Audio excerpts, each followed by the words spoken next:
कैसे हैं आप लोग सभी? उम्मीद करता हूँ कि सभी लोग बहुत अच्छे होंगे। जैसा कि मैंने कहा था कि मैं मैथ पढ़ाऊंगा आप लोगों को, उस हिसाब से मैं यहाँ पे आया हुआ हूँ और आप लोगों को मैथ की स्टार्टिंग करता हूँ। ठीक है, तो आप पढ़ने से पहले कुछ बातों का ध्यान रखेंगे। वो बातें क्या हैं? जैसे कि आप सबसे पहले कोई कॉपी ले लेंगे, कोई रफ कॉपी ले लें, या फिर अपने नोट्स बना रहे हो सबसे कोई फिर कॉपी ले लीजिए, और पेन। ये दो चीजें आप जरूर साथ में रखेंगे। और जो वीडियो देखने का एक तरीका है, देखो ऑफलाइन क्लास में क्या होता है कि आप हमारे सामने बैठे हुए हो, आपको हम पूरी तरह से कंट्रोल कर सकते हैं, किसी भी तरीके से कंट्रोल कर सकते हैं। आप अगर जीता आएगा नींद का तो हम आपको जगा देंगे, लेकिन आपको ये वीडियो देखनी है तो किस तरीके से देखनी है कि बिल्कुल कुर्सी में बैठ जाइए और मेल और टेबल के साथ में टेबल पे कॉपी रख लें, उसके बाद अपने हिसाब से कायदे से वीडियो को देखें। ठीक है, तो मैं स्टार्टिंग करता हूँ मैथ की। देखिए मैथ के दो पार्ट होते हैं, एक होता है एडवांस, एक होता है अर्थमेटिक। ज्यादातर मोस्टली एग्जामों में, कंपटीशन की ज्यादातर एग्जामों में अर्थमेटिक आता है, लेकिन कुछ टॉपिक एडवांस के भी आते हैं। लेकिन कुछ कंपटीशन के एग्जाम होते हैं जैसे एसएससी का सीएचएसएल है, सीजीएल है, सीपीओ है, सीडीएस है, और रेलवे एनटीपीसी है, ग्रुप डी है, उसमें एडवांस मैथ आता है। एडवांस मैथ क्या होता है? एडवांस में कुछ नहीं होता है एक्चुअल में, कि अर्थमेटिक से जो थोड़ा सा लेवल हाई है उसको हम एडवांस कह देते हैं, या कुछ टॉपिक ऐसे हैं जो अर्थमेटिक से अलग है। आप ऐसे कह सकते हो कि जैसे कोई लैंग्वेज टाइप का क्वेश्चन आ रहा है भाषा में, तो अर्थमेटिक का हो जाएगा। कोई लिखित में आ रहा है, डायरेक्ट कोई कैलकुलेशन वाइज आ जाएगा, वो एडवांस होगा। इस तरीके से आप इसको डिवाइड कर सकते हैं। ठीक है, तो मैं अपनी मैथ की स्टार्टिंग करता हूँ। सबसे पहले मैं टॉपिक लेता हूँ जो सबसे इजी है और सबसे पहला ही चैप्टर है। लगभग समझ लीजिए मैथ यहीं से स्टार्ट होता है। क्यों? क्योंकि हम जनरली देखते हैं कि हम यहीं से मैथ को स्टार्ट करते हैं। ठीक है ना? वैसे तो कोई अर्थमेटिक में कोई भी चैप्टर आप ले सकते हैं, परसेंटेज से भी स्टार्ट कर सकते हैं, प्रॉफिट एंड लॉस से भी देख सकते हैं। ऐसा कुछ भी नहीं है, कोई एक दूसरे से लिंक नहीं है। हाँ, कुछ बातें ध्यान रखनी है, जैसे परसेंटेज आप कर रहे हैं तो परसेंटेज पढ़ लीजिए, उसके बाद प्रॉफिट एंड लॉस कर रहे हो तो परसेंटेज थोड़ी बहुत आनी चाहिए, जैसे ऐसा ऐसे ही पढ़ रहे हो तो परसेंटेज आनी चाहिए, तो इतना थोड़ा बेसिक आना चाहिए। लेकिन फिर भी ये दोनों अलग अलग चीजें हैं, आपको कोई दिक्कत ऐसी नहीं होगी। तो किसी भी टॉपिक से हम स्टार्ट कर सकते हैं। तो मैं स्टार्ट करता हूँ सबसे सरल इजी टॉपिक। मैं ये नहीं देखूंगा यहाँ पे कि मुझे फैन फॉलोइंग अपनी बढ़ानी है, मुझे आप लोगों को कराना है, तो मैं बिल्कुल मैथ से स्टार्टिंग से करता हूँ। जैसे संख्या पद्धति,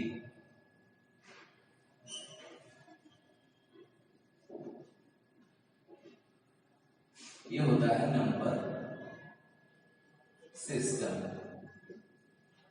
नंबर सिस्टम में क्या होता है कि जैसे आपने देखा होगा कि सोलर सिस्टम, तो सोलर सिस्टम के बारे में किसकी जानकारी लेते हैं? सौर मंडल की जानकारी लेते हैं, जो ग्रह होते हैं उसके बारे में जानकारी लेते हैं। तो ऐसे संख्या पद्धति है नंबर सिस्टम। नंबर सिस्टम में संख्याओं के परिवार के बारे में जानकारी लेते हैं, है ना? संख्याओं का भी तो परिवार होता है, जैसे नेचुरल नंबर होता है ना, प्राइम नंबर होते हैं। ठीक है, इस तरीके से संख्याओं का परिवार होता है, उसके बारे में जानकारी नंबर सिस्टम में। नंबर सिस्टम वैसे देखा जाए काफी बड़ा टॉपिक है, काफी ब्रॉड है, तो मैं इसको आप लोगों को एक टॉपिक बाय टॉपिक के हिसाब से कराऊंगा, क्योंकि मैं एकदम पढ़ाऊंगा तो फिर काफी बड़ा हो जाएगा और लेंथ हो जाएगा। तो उसमें मेरा जो तरीका है नंबर सिस्टम पढ़ाने का वो थोड़ा अलग है। सबसे पहले मैं टाइप बाय टाइप कराऊंगा, जैसे पहले आपको इकाई कराऊंगा, उसके बाद भाज्यता पर आधारित प्रश्न कराऊंगा, रूल्स ऑफ डिविजिबिलिटी कराऊंगा, उसके बाद डिवीजन पर आधारित प्रश्न होंगे हमारे, फिर नंबर्स पर आधारित प्रश्न होंगे, फिर कैलकुलेशन वाइज क्वेश्चन होंगे। इस तरीके से क्वेश्चन करते हैं। ठीक है, तो आज का हम टॉपिक लेते हैं इकाई जो है यूनिट प्लेस।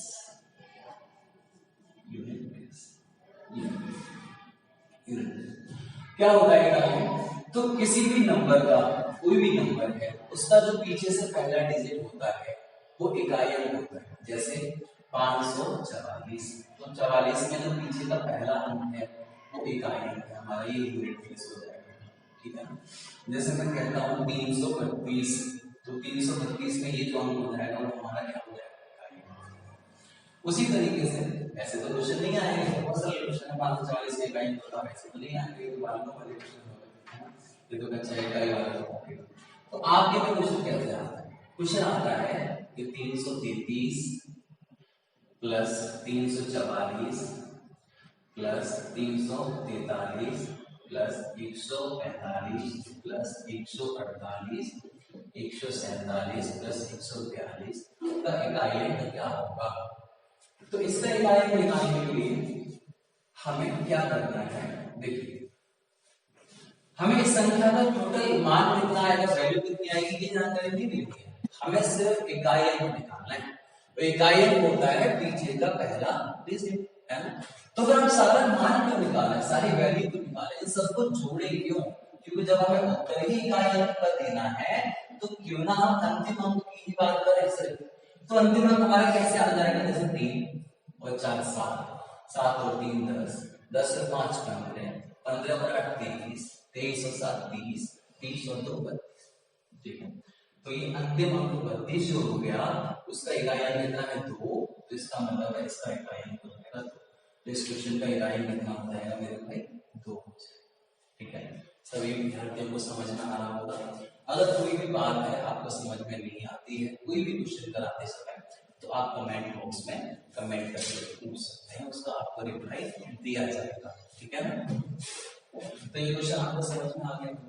अब इसी में मैं अगर मान लो एक और क्वेश्चन बना लूं, ठीक है, मैं यहाँ पे एक और क्वेश्चन बना लेता हूँ।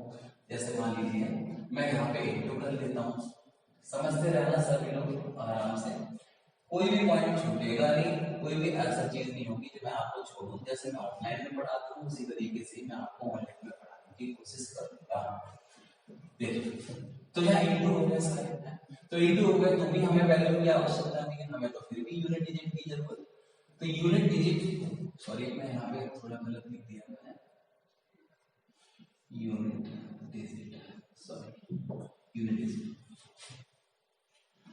ठीक है। चलिए, तो 3 चौके 12, ठीक है, 2 दिया 6, ठीक है, 3 चौके 12 हो गए। अब 12 का इकाई अंक 2 ले लो, या 12 का 3 में भी गुणा 36 कर सकते हैं, ठीक है। 3 चौके 12, 12 दिया 36, ठीक है, ऐसे भी कर सकते हो, या 3 चौके 12 करके आप चाहोगे तो 12 का 3 में गुणा नहीं हो पा रहा तो फिर आप 2 भी ले सकते हो। तो 2 दिया 6, फिर 6 का 6 में गुणा करो 36, फिर 6 का 8 में गुणा करो 48, 6 के 48। अब ये 48 का 7 में नहीं कर सकते आप, तो 8 तो 8 से 56, 6 दूनी 12, और हमारा उत्तर आ जाएगा कितना 2, ठीक है। आप सब लोग समझ गए होंगे। तो इसका मतलब हम ये जाने कि इकाई अंक हमें क्या करना होता है, अंतिम अंक का मल्टीप्लाई करना, अंतिम अंक का गुणा करते करते करते करते जो भी अंतिम डिजिट आता है हमारा, वो हमारा ओके, समझ में आ गया तो सभी लोगों को। अब इसी में मैं तो और बदलाव कर दूं थोड़े से, उसको भी देख लिया, जैसे मान लीजिए मैंने यहाँ प्लस कर दिया, या मान लो माइनस कर दिया, ठीक है, और भी जगह मान लो प्लस कर दिया, मान लो प्लस कर दिया, ठीक है। तो आप इस क्वेश्चन को कैसे करोगे, ठीक है, इस वाले क्वेश्चन को आप कैसे करोगे? तो देखिए यहाँ देखो क्या है, 3 चौके 12 का इकाई कितना हो गया, ठीक है। यहाँ कितना आ रहा है, 3 चौके 18 का इकाई कितना हो गया, ठीक है। यहाँ कितना है 8 7 56, 56 का इकाई कितना हो गया 6। अब बाकी में यहाँ प्लस का साइन अलग अलग से लिखना, जैसे प्लस है, यहाँ देखो माइनस है, और यहाँ पे क्या है प्लस है, ठीक है, इस तरीके से। अब देखो जो प्लस प्लस के यहाँ प्लस के ऐड कर लो, माइनस के घटा देना, जैसे 8 और 2 10 है, 10 में से 6 गए 4 है, 4 और 2 कितने हो गए 6, ठीक है, समझ में आ गया। 8 और 2 10, 10 और 2 12, और 12 में से 6 घटा दोगे तो 6 आ जाएगा। तो इसका जो इकाई अंक हो जाएगा वो कितना हो जाएगा मेरे को, ठीक है, समझ में आप सबको आ गया होगा। आगे बढ़ते हैं। अब इसी बेस पे क्वेश्चन आगे पूछे जाते हैं, आप लोग करते थे ना, अंतिम अंक का अंतिम अंक में गुणा करते हुए आपको चलना है, ठीक है। समझ में आ रहा है, नहीं आ रहा हो तो एक बार बता देना मुझे कमेंट बॉक्स में, और अगली वीडियो में आपको फिर से कुछ बातें समझाने की कोशिश करूंगा, अगर समझ में नहीं आया हो कोई बात तो आगे बढ़ते हैं। अब इसी बेस पे क्वेश्चन आता है कि बताइए 1 से 100 तक सभी प्राकृतिक संख्याओं प्राकृतिक होती है नेचुरल नंबर्स, प्राकृतिक संख्याओं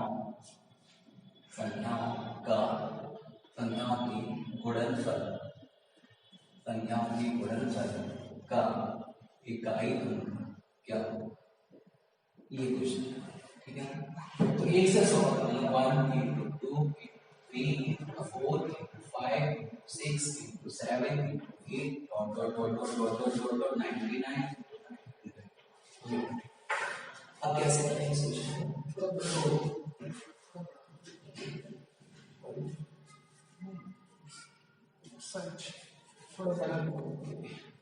चलिए, तो हम यहाँ पे 1 का 2 में मल्टीप्लाई करेंगे 2 हो गया, ठीक है, 2 का 3 में करेंगे 6 हो गया, 6 का 4 में करेंगे 24 हो गया, 4 का 5 में करेंगे 20 हो गया, जैसे मैंने बताया वैसे ही करेंगे। अब आगे जब आप देखोगे तो 0 का जब 6 में करते हैं आप तो कितना आ जाता है 0, है ना, फिर 0 का 7 में करोगे कितना हो जाएगा 0, फिर 0 का 8 में करोगे कितना हो जाएगा 0।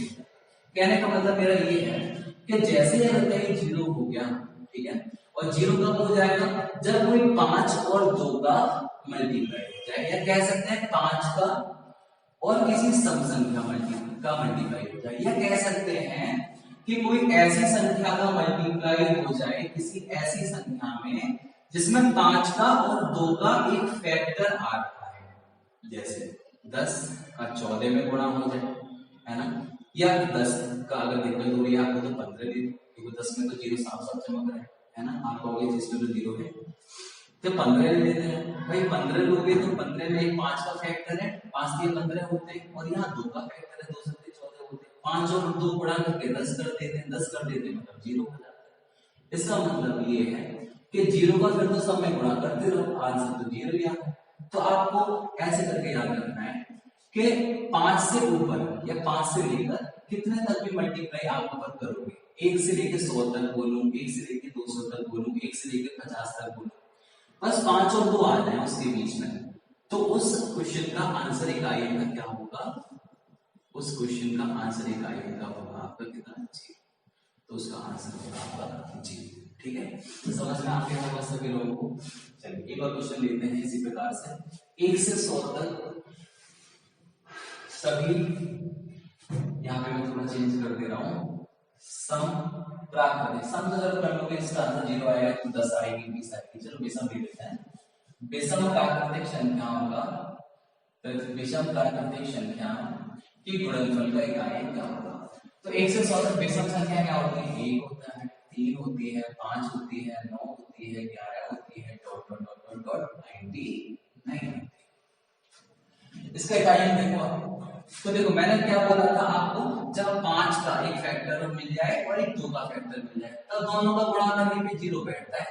आप 5 के कितने भी ना कर लेना, 2 के कितने भी ना हो क्वेश्चन में, जब तक 2 के साथ 5 का फैक्टर नहीं मिलेगा तब तक 0 आएगा, और 5 के साथ 2 का फैक्टर नहीं मिलेगा तब भी 0 नहीं आएगा। इसका मतलब है इस वाले क्वेश्चन में हम ध्यान से देखेंगे तो हमें 5 का फैक्टर मिलेगा कई जगह, देखो 5 पे मिलेगा, 15 पे मिलेगा, 25 पे मिलेगा, 35 पे मिलेगा, लेकिन कहीं भी 2 का नहीं मिलेगा। क्यों नहीं मिलेगा, क्योंकि भाई ये विषम संख्या है, विषम संख्या में 2 का फैक्टर आता नहीं। क्यों नहीं आता है, क्योंकि विषम संख्या वही तो संख्याएं होती है जो 2 से विभाजित नहीं होती है, और जो नंबर 2 से विभाजित ही नहीं हो रहा है तो उसमें 2 का फैक्टर ही कहां से आएगा। तो इसका मतलब साफ है कि इसमें 2 का फैक्टर नहीं मिलेगा। अब 2 का फैक्टर नहीं मिलेगा तो 5 का तो मिलेगा, इकाई तो आएगा कुछ ना कुछ, तो वही वाला इकाई बताओ क्या है, तो कर लो ना, 1 3 3 5 15 है ना, 5 से 45, ठीक है, 5 1 5, ठीक है, आगे 13 का भी करोगे तो 5 3 15।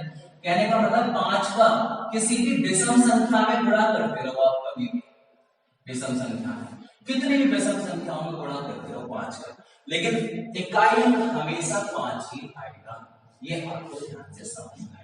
ठीक है, समझ लो, 3 5 15, 15 में 5 ले लिए, 5 में 45, 45 में 5 ले लिए, 5 1 5, 5 हो गए, 5 3 15, 5 हो गए, ऐसे 15 में करूंगा 25 25, 5 हो गए, 17 में करूंगा 5 7 35, 5 हो गए। कहने का मतलब मेरा ये है कि 5 का किसी भी विषम संख्या में गुणा किया जाए 5 ही आता है, अगर सम संख्या में कर दिया तो 0 आता है। ठीक है, आप सबको ये जानकारी होगी, इसको नहीं है वो सब। तो इस क्वेश्चन का आंसर क्या आएगा, आप सब लोग ध्यान देंगे, इस क्वेश्चन का आंसर आएगा 5। ठीक है, समझ में आ गया? ठीक, आगे बढ़ते हैं, एक और क्वेश्चन लेते हैं। 1 से 100 तक की सभी अभाज्य संख्याओं के गुणनफल का इकाई बताइए। 1 से 100 तक की सभी अभाज्य संख्याओं के गुणनफल का इकाई बताइए। जो इंग्लिश मीडियम वाले हैं ध्यान रखना, गुणनफल को कहते हैं प्रोडक्ट, ठीक है। चलिए, तो 1 से 100 तक के अभाज्य संख्याओं के गुणनफल का इकाई क्या है? तो 1 से 100 तक की अभाज्य संख्या पहले पता होनी चाहिए क्या होती। तो होती क्या है अभाज्य संख्या? Prime number. अभाज्य संख्या होते हैं प्राइम नंबर। तो मेरे भाई प्राइम नंबर होते हैं ऐसी प्राकृतिक संख्याएं, या कह सकते हैं एक से बड़ी ऐसी प्राकृतिक संख्याएं जो एक और स्वयं के अलावा किसी और से विभाजित ना हो, वे संख्याएं अभाज्य संख्या कहलाती है, मतलब प्राइम नंबर। मैंने क्या बोला है? एक से बड़ी होनी चाहिए, मतलब एक तो खत्म ही हो गई, मतलब 2 से स्टार्ट करनी है। अब 2 से स्टार्ट करनी है, 2 तो चेक कर लो प्राइम होता है नहीं होता, तो पहले 2 पे आ जाओ। 2 किस से डिवाइड होता है? 1 से होता है, खुद से भी होता है। तो इसका मतलब है ये दोनों किससे डिवाइड होते हैं, ठीक है ना। और किसी से डिवाइड होता है 2, इस नहीं होता, क्योंकि 1 और 2 से ही होता है बस ओनली। तो ये तो 1 से हो रहा है और स्वयं से हो रहा है, और किसी से तो नहीं हो रहा।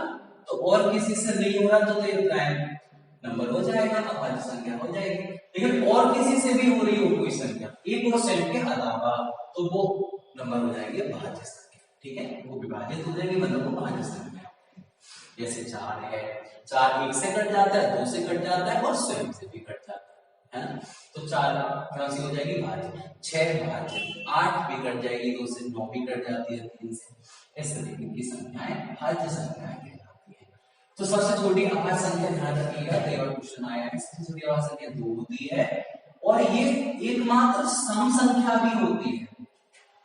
एकमात्र सम संख्या है जो अभाज्य होती है, आगे कोई भी सम संख्या अभाज्य नहीं होती, सिर्फ 2 को छोड़कर। तो सबसे पहले आगे 2 सबसे छोटी, फिर आगे 3, फिर आगे 5, फिर आगे 7, फिर आगे 11, फिर 13, 17, 19 डॉट लास्ट वाली होगी 97, ठीक है। तो इसका इकाई अंक बताना है। तो मैंने बोल दिया ना आपको 5 और 2 का फैक्टर आ जाए बस इकाई अंक 0 लगा दो, तो इसका इकाई अंक आएगा 0। आपको समझ में सबको आ गया होगा, ठीक है। तो इस कॉन्सेप्ट को सॉल्व कर लेना, आपको क्वेश्चन आए तो उसे करना, ठीक है। बहुत बढ़िया, सब लोग बहुत होशियार हैं, सब कुछ समझ रहे हैं मेरी बातों को। आपकी आवाज मेरे पास पहुंच रही है मेरी कानों में।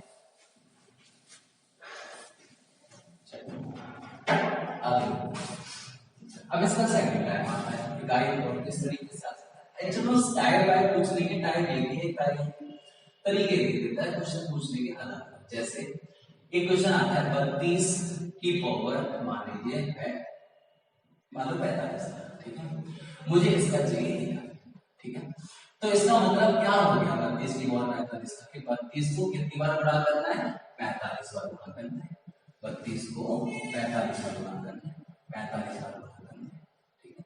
32 को 45 बार गुणा करना है, उसका जो इकाई आएगा वो हमें पता है। तो इकाई कितना आएगा इसका ये पता करते हैं, कैसे करते हैं देखिए।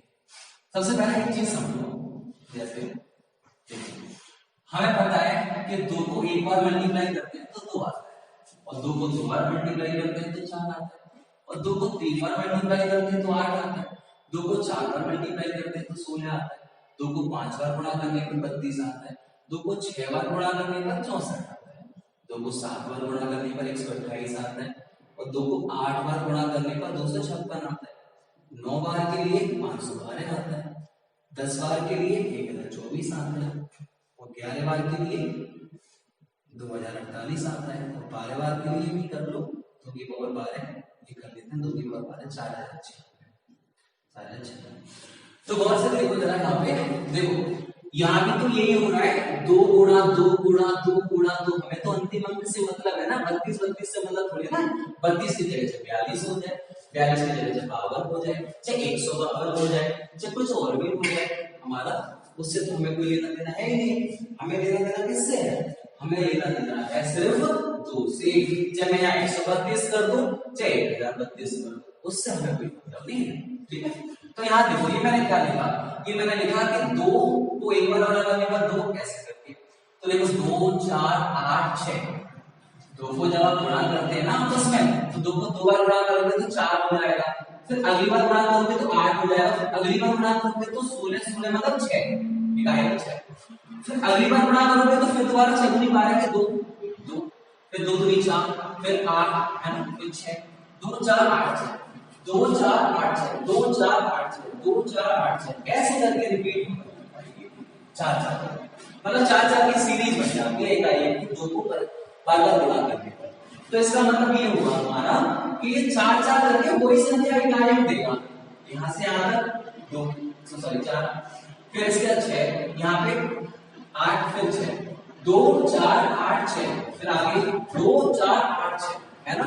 तो ऐसे कर करके निकालो, 45 तक 2 4 8 6 2 4 8 6 करके देखते रहो गिनते रहो उंगलियों पे, उससे आसान है कि आप 4 4 के पेयर निकाल लो ना इसमें से, और निकालने के लिए तो डिवाइड दे लो ना इसमें, 45 को 4 से, 45 में 4 से डिवाइड दे लो, 4 1 4 4 1 4 बचेगी, तो हमें पता है 11 बार तक पेयर बन जाएंगे, क्योंकि 11 बार तक पूरा पूरा कट जाएगा, तो 11 बार तक 2 4 8 6 2 4 8 6 2 4 8 6 आते रहेंगे, एक बच जाएगा लास्ट में, तो एक बच गया, इसका मतलब ये हुआ कि हमारे 2 आ रहा है, और 2 बच जाता मतलब 4 आ रहा है, 3 बच जाता मतलब 8 आ रहा है, 4 बच जाता मतलब 16 आ रहा है, 16 मतलब 6 आ रहा है, फिर आगे की फिर वही कहानी 2 4 8 6 2 4 8 6, तो यही चीज होती है कि आप 4 से डिवाइड दे लो पावर में, और पावर में डिवाइड देके जो रिमाइंडर आ रहा है वो रिमाइंडर इस 2 पे लगा दो, ये रिमाइंडर इस 2 पे, तो 2 की पावर 1 कितना होता है, मान लीजिए रिमाइंडर आ रहा होता 2 आ रहा होता रिमाइंडर,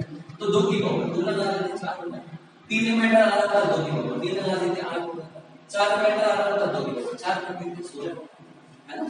तो इस तरीके से ये हो जाता है, समझना आ गया सबको, आगे आपको समझ में आगे एक एग्जांपल कर देते हैं, ठीक है, जैसे मैं कहूँ आपसे 1042 की पावर, मान लो कोई भी ले सकता हूँ, 1000 ले सकता हूँ, अब मुझे इसका इकाई चाहिए, तो देखो 4 की डिविजिबिलिटी होती है, हमें पता है हम 4 से डिवाइड कर देंगे सब कंप्लीट है ना, और 4 की डिविजिबिलिटी होती है कि किसी संख्या के कोई नंबर है उसके कोई लास्ट के 2 डिजिट, इकाई बताइए 2 डिजिट अगर 4 से डिवाइड हो जाए तो वो नंबर पूरा पूरा 4 से डिवाइड होगा, ठीक है, अगर वो 2 डिवाइड नहीं होगा तो वो डिवाइड नहीं होगा, है ना। जैसे मैं कहूं 324 4 से डिवाइड हो जाएगा, तो आप कहोगे सर 4 से डिवाइड दे दो अंतिम के 2 अंकों में, अगर डिवाइड हो गए तो डिवाइड हो जाएगा, नहीं हो तो इसका मतलब ये हुआ कि अगर किसी संख्या के लास्ट के 2 अंक 4 से डिवाइड हो जाए तो वो संख्या पूरी पूरी डिवाइड हो जाएगी, तो फिर इसका मतलब ये भी तो हुआ कि डिवाइड नहीं हो रही है, तो जो रिमाइंडर दे रही है 4 6 24 1 बच रहा है, तो एक से इस पर पूरी में भी बचेगा, है ना, जब वो वाली बात सही है तो ये भी सही, ठीक है ना। तो इसका मतलब ये है, इसी ट्रिक निकल के आती है कि पावर कितनी भी बड़ी हो, डिवाइड आपको लास्ट के 2 अंकों में ही देना है, सिर्फ 56 में होगी, तो 56 में जब आप 4 से डिवाइड दोगे और रिमाइंडर देखना है बस, ठीक है, भागफल कितना आया वो नहीं देखना, सिर्फ 4 से कट गया ये पूरा कट गया तो रिमाइंडर 0 आता है, और रिमाइंडर 0 आने का मतलब है 0 नहीं आ रहा, मान लो 2 की पावर 0 नहीं आ रहा, देखो 0 कभी नहीं आएगा, रिमाइंडर 0 या तो रिमाइंडर 1 आएगा या 2 आएगा या 3 आएगा, 4 से भाग देने पर 4 कभी नहीं आएगा, लेकिन 4 भी तो आता है वैसे 16, तो ध्यान रखना कि जब कहीं भी रिमाइंडर 0 आ रहा हो तो 0 ना मान के 4 मान लेंगे, तो 4 से भाग देने पर कभी 4 नहीं आता है ना, 0 आ रहा है, कट जाते हैं पावर, तो कट जा रही है इसका समझ जाओ चौथा ही मल्टीपल है, तो 2 की पावर 4 और 2 की पावर 4 कितना होता है, तो 16 करके दिखाई 16 होता है, 16 का पूरा 6, ये आपको समझ में आ गया, ठीक है। आगे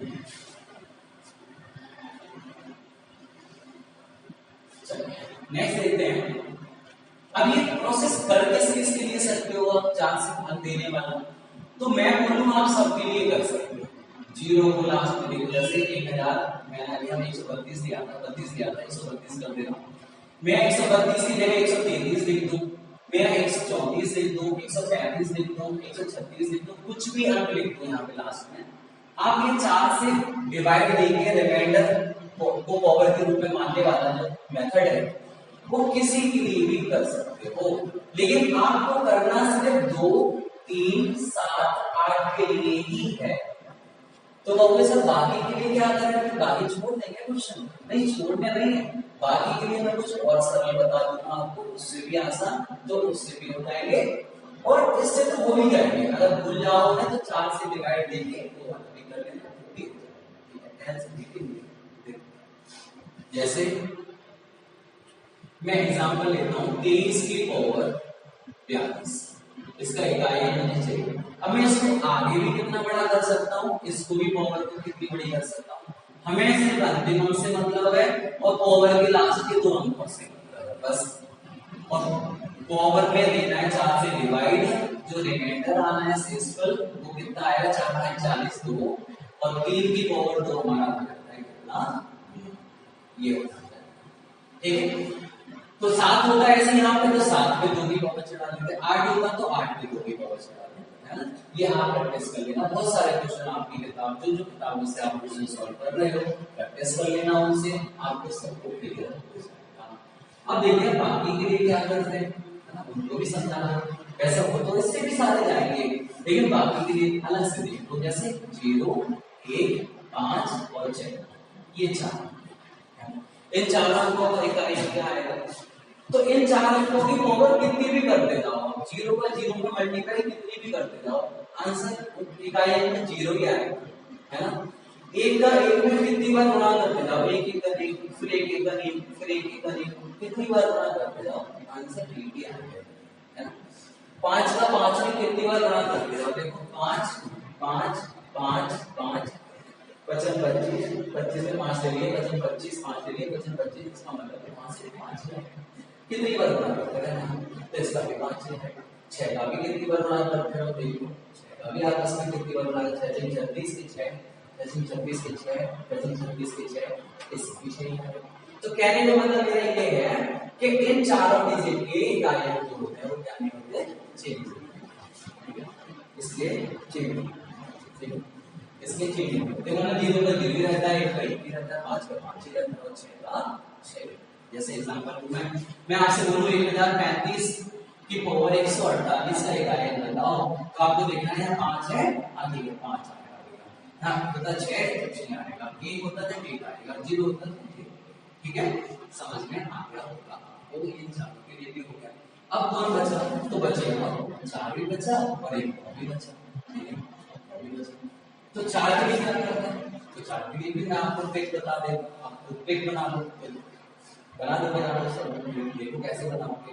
मुझे पता है 4 की 2 को 1 बार गुणा करते हैं तो 4 होता है, 4 को 2 बार गुणा करते हैं तो 16 आता है, 4 को 3 बार गुणा करते हैं तो 64 आता है, 4 को 4 बार गुणा करते हैं तो 256 आता है, 4 को 5 बार गुणा करते हैं तो 500 सॉरी ये 24 आता है, 4 को 6 बार गुणा करते हैं तो 4096 आता है, इतने से समझ जाओगे आप। तो एक बात तो देखो 4 6 4 6 4 6, आगे भी करोगे 4 6, आगे भी करोगे 4 6, इसका मतलब ये ट्रिक बन गई कि भाई अगर ऑड नंबर है 4 के ऊपर कोई ऑड नंबर है, ऑड मतलब विषम संख्या मतलब जिनका अंतिम अंक एक के पास ना हो तो 2 से डिवाइड ना हो, तो इकाई में इसका 4 आएगा, और सम पावर है अगर इवन है अगर तो क्या आएगा, उसका इकाई में 6 आएगा, समगिरी 6 और विषमगिरी कितना आएगा 4, ये आपको समझ में आ गया होगा। जैसे मैं एक एग्जांपल लेता हूं, जैसे 94 की पावर 125, इसका इकाई बताइए, तो इसका इकाई देख मिल गई हमें, बस देख देना 4 है, आगे पावर देख लो फटाफट से, पावर विषम है किस समय, विषम पावर होगी तो लास्ट टर्म 1 3 5 7 9 होगा, और सम पावर होगी तो लास्ट टर्म 0 2 4 6 8 होगा, ठीक है। बाकी आगे संख्या वाला टर्म आएगी वीडियो, उसमें आपको बता देंगे कैसे, ठीक है, सम की संख्या क्या बात है, ठीक है। फिलहाल इधर ध्यान दो, 1 3 5 7 9 आए तो विषम संख्या होती है, और 0 2 4 6 8 आए तो सम, ओके। चलिए तो ये कैसे पावर है विषम, भाई विषम आते विषम घात है, विषम घात है। तो विषम घात है तो उसके लिए इकाई क्या आएगा, उसके लिए इकाई आएगा आपका कितना आएगा 4 की पावर 1 और अगर यहाँ समघात ले लो, एक एग्जांपल और ले लेते हैं, जैसे 104 की पावर ले लेते हैं 126 है ना। अगर समघात है, ये नेक्स्ट क्वेश्चन है आगे, ये वाला क्वेश्चन ये समघात है ना, समघात है तो इकाई जो आएगा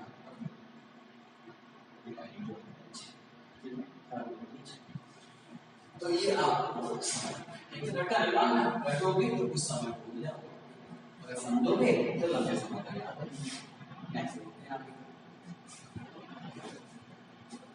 9 की लिमिट का अपने आप से बना सकते हैं। 9 की पावर 1 9 होता है, 9 की पावर 2 81 होता है, 9 की पावर 3 29 होता है, 9 की पावर 4 161 होता है, 9 1 9 1 9 1 ऐसे रिपीट होते रहते हैं।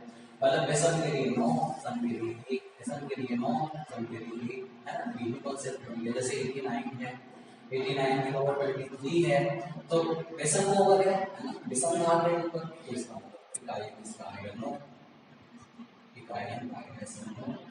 अगर समघात है ठीक है, अगर समघात है जैसे समघात का लेते हैं 102 की पावर 124 समघात है, अगर समघात है तो इकाई समझते होंगे ठीक है। अब जैसे इस क्वेश्चन आते हैं इसमें एक मैंने कॉन्सेप्ट आपको समझा दिया, जैसे क्वेश्चन आएगा इसमें आप बोल के देते हैं तो समझ जाओगे आप बढ़िया से।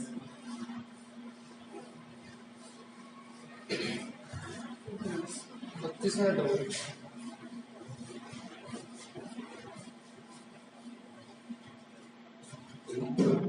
लेते हैं बाकी आपको जैसे मान लो मैं लेता हूँ 5627 की पावर 127 आगे है मान लो कोई भी नंबर दे सकते हो आप 600 500 इसकी पावर 142 तो मैंने क्या बोला था 7 के लिए पावर में 4 से डिवाइड करना है, 4 3 40 बचे 7 की पावर 3 कर दो ठीक है। और 1 का तो कुछ भी पावर लगी हुई है 1 ही होता है, 7 की पावर 3 कितना होता है तो अगर नहीं पता तो ऐसे कर लो 7 49 49 में 9 9 7 63 63 की 3 मतलब 3 हमें नहीं पता 7 का क्या लेकिन इतना तो पता है 7 गुना 7 49 होते हैं, 49 में से 9 ले लिया 9 7 63 होते हैं उसके 3 ले लिए इकाइयों से मतलब है। इसका आंसर कितना आएगा मुझे नहीं पता, तो हमने निकाला बहुत इतने बड़े क्वेश्चन का आंसर ठीक है। यहाँ इंटू लगाए तो मैंने इंटू कर लिया, प्लस लगा हुआ था प्लस कर लेते, माइनस लगा हुआ था माइनस कर लेते, ये सारे कॉन्सेप्ट आपके समझ में आ गए। एक क्वेश्चन लेते हैं जैसे मान लीजिए 83 की पावर 42 मिलता है ठीक है, 41 माइनस 169 की पावर कुछ 26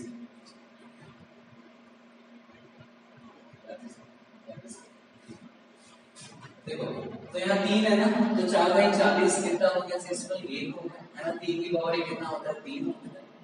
अब यहाँ 9 है पावर कितनी है ऊपर पावर कैसे ऊपर बेसन है, बेसन पावर के लिए 9 लगाते हैं ठीक है। ये आपको समझ में आ गया, नहीं आया तो कर लेना प्रैक्टिस करना समझा देगा। अब इसको करते कैसे, देखो कभी भी माइनस के केस में ऐसी सिचुएशन आपके सामने आ सकती है, कैसे सॉल्व करना है उसको। कभी भी 9 में से 3 नहीं घटाना, यहाँ 9 होता यहाँ 3 होता तो कोई दिक्कत नहीं, 9 में से 3 घटा लो आंसर आ जाएगा। लेकिन अगर यहाँ छोटा हो यहाँ बड़ा हो अगर तो क्या करते हैं हम आगे से एक दहाई ले लेते हैं है ना, ऐसे ले लेते हैं ना उस तरीके से। जैसे कहने का मतलब 3 है तो 13 हो जाएगा, 4 है तो 14 हो जाएगा। क्यों ले लेते हैं, जैसे मान लो मैं कहूँ आपसे कि मुझे इसमें से घटाना है, मुझे इसमें से घटाना है इतना, तो मैं 6 में से 9 कैसे घटाऊंगा, मुझे पता है मैं आगे से कुछ ले लूंगा है ना, इससे ले लूंगा ना तो ये हो जाएगा 16 और 16 में से 9 घटाएंगे तब 7 ले लेंगे ना कि 9 में से 6 घटा के 3 लेंगे। तो उसी तरीके से इसका नंबर बढ़ा है ना आगे, तो कितना बड़ा ये तो पता नहीं, ये तो 13 तो हो सकता है कुछ तो होगा आगे, तो 13 में से 9 घटा 13 में से 9 घटा के कितना आएगा 4 हो जाएगा ना ठीक है। इसका एक आइडिया बनाया अच्छा, ठीक है। तो सभी लोग तो समझ में आ गया तुमको, ठीक है। अच्छे से घर पे प्रैक्टिस कर लो। आप लोग इंटू है तो इंटू कर लेना, प्लस को प्लस कर लेना, माइनस को माइनस कर लेना, 2 दिन साइन है बीच में तो 2 दिन साइन के अकॉर्डिंग कर लेना। क्वेश्चन गलत नहीं होना चाहिए, इतना कॉन्सेप्ट है एक आइडिया का, ठीक है। ठीक है, आप सब लोग कोशिश करें, ठीक है, सफल हो। और अगर कोई डाउट बचता भी है आपका तो मुझसे आप लोग पूछ सकते हैं, कमेंट बॉक्स में पूछ सकते हैं या मुझसे पर्सनली भी पूछ सकते हैं, ठीक है ना। आप लोग निश्चिंत रहें इस चीज में, आपको उत्तर दिया जाएगा। तो कोई भी डाउट आपको समझ में नहीं आया तो उत्तर वो मिल जाएगा। चलिए आगे आते हैं दोबारा से नई वीडियो के साथ, तब तक के लिए नमस्कार। आप लोग सब अपना ध्यान रखिएगा, ठीक है। इस कोरोना महामारी में अपने हैंड सैनिटाइज करते रहिएगा, मास्क लगा के ही बाहर निकलना घर से, और अपने परिवार का ध्यान, ठीक है। ओके, धन्यवाद, बहुत बहुत नमस्कार, ठीक।